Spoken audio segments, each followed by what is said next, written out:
గత ముఖ్యమంత్రి వైఎస్ జగన్మోహన్ రెడ్డి జమానాలో ధాన్యం రైతులకి దాదాపు 1600 కోట్ల రూపాయలు బకాయి పడ్డారు.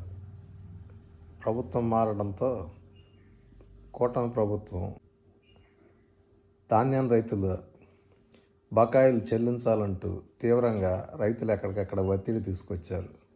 పౌర సరఫరాల శాఖ మంత్రి నాదెళ్ల మనోహర్ ఈ అంశం మీద ఏం చెప్తున్నారో, ఎలా దాన్ని తీర్చారో వివరిస్తున్నారు. సివిల్ సప్లైస్ కార్పొరేషన్లో ప్రతి ఏటా మేము దాదాపు 20,000 కోట్ల రూపాయలు టర్నోవర్ చేస్తాం. గత 5 సంవత్సరాల్లో ఎంత ఆర్థికంగా నష్టం కలిగించారంటే ఈ కార్పొరేషన్కి 40,550 కోట్ల రూపాయలు రుణాలు తీసుకున్నారు సివిల్ సప్లైస్ కార్పొరేషన్ నుంచి.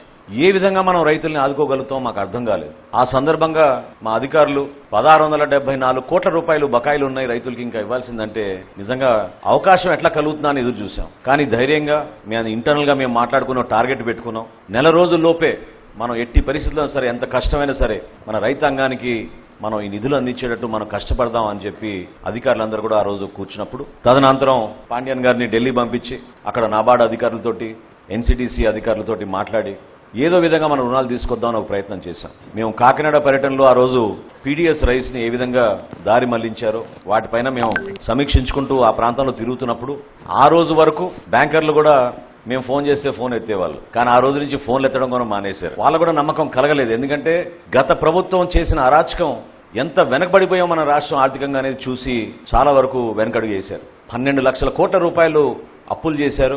ఏ విధంగా ఈ అప్పుల్ని తీర్చాలి? మేము సివిల్ సప్లైస్ కార్పొరేషన్ నుంచి కూడా స్టాచ్యుటరీ పేమెంట్లు కొన్ని చేయాలి. అదే నెలలో మేము 2,000 కోట్ల రూపాయలు బ్యాంక్ ఆఫ్ బరోడా కట్టాలి.